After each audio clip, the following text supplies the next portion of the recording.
We did have a late start, so I understand if a few people may want to get, but I don't think, would y'all mind if we at least had 3 questions, perhaps, from the audience about the papers? If so, you can make your way over to the microphone. Go ahead, sir. And don't forget to identify yourself.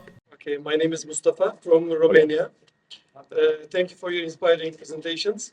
I would like to ask to Mrs. Kristina Mashimi a question about, you told us that during the Chai Saati, tea time programs, the students, the girls were discussing with the teachers about moral values in accordance with Hizmet ideals. Can you please exemplify those moral values, what they were discussing during those tea times? And also, what do you refer exactly to the Hizmet ideals? Thank you. I think, no, it doesn't work, right? You can use this one. This one? Okay. Well, I think there are many more people in the room who would be much better to answer the question, what are Hizmet ideals? So if I use the term, I really look at what people in my field identified as Hizmet ideals. So I think I'm really not the person who is very much knowledgeable about all of Gülen's work and the ideals that he refers. I think there are much better people here in the room who studied this much more thoroughly than I did. So when I talk about the ideals, and it's very difficult to frame them as Hizmet ideals because they're very universal, as I said. Yeah. For example, to be nice to each other's neighbors, you could say, okay, is it a Hizmet ideal? Is it, but it's an ideal that I found that is particularly accentuated in Hizmet educational institutions. Yeah. For example, dialogue. I mean, things that we heard here. Yeah, peaceful coexistence. Or respect to one's parents, something that the parents especially liked, what they learned in the schools, because they found their children more respectful when in the breaks where the kids were at home, because, as I said, they were boarding schools. So this was that means the diversity of ideals, and as I said, it varied. So social ethics class was much more broad, and the question of praying, it really came only up in the Muslim groups. So yeah, I hope I answered your question. Okay. Sir, you may go. Juan Manuel Portilla from Mexico, National University of Mexico. I will address to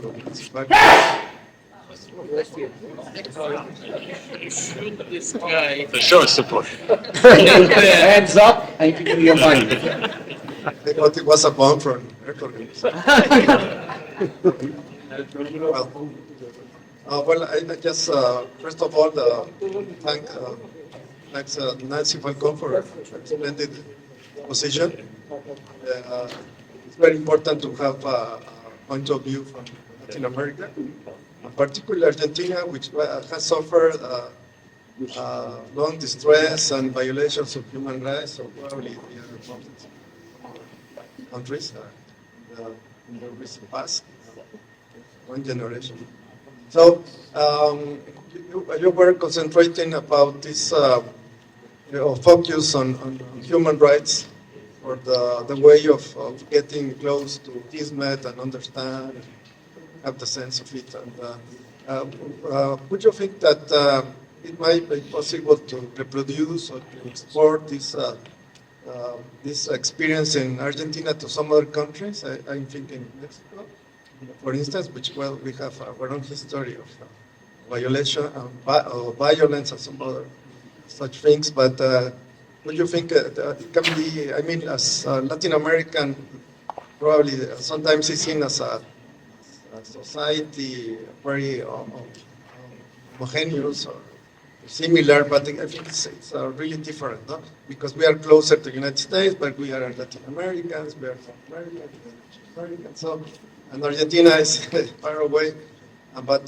still we are very close because we are Latin American. So do you think that model could be reproduced or exported somewhere in Latin America? Thank you for your question. Yes, of course, it would be very important to reproduce and to learn about how many countries of Latin America have addressed the problem of the human rights. As you say, yes, Mexico is like, I'm America or I'm from Mexico. we are far from America, so, but we have the same problem, I guess, in terms of violation of human rights.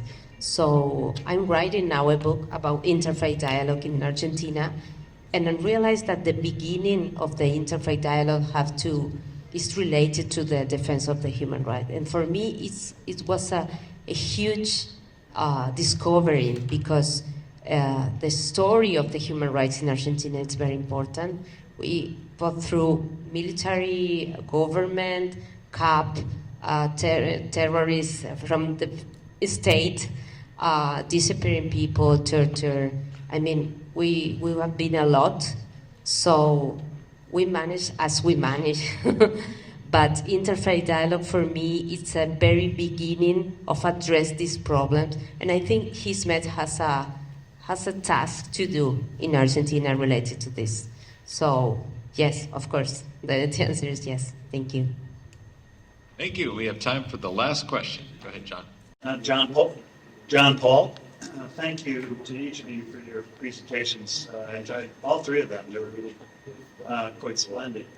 And one of the things I've been noticing as a theme throughout our sessions is reference to siblinghood, sisterhood and brotherhood. And I just wonder, and this could be for any of the three of you, is that one of the values through abis and hablas that gets communicated in the schools? Is it one of the things that you've seen in practice in Argentina? And could that be a seventh anchor, perhaps?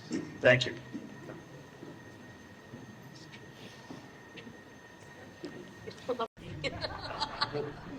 We're fighting each other.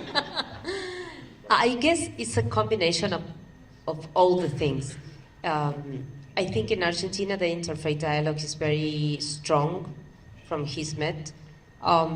So the brotherhood, I mean the sense of being a brother to another person that is with another religion, tradition, I mean, this is in the core of the Hizmet movement, because I mean, the interpretation of the Islam of Hizmet is open to other tradition. It's like everybody is my brother, everybody is my sister, so it's natural.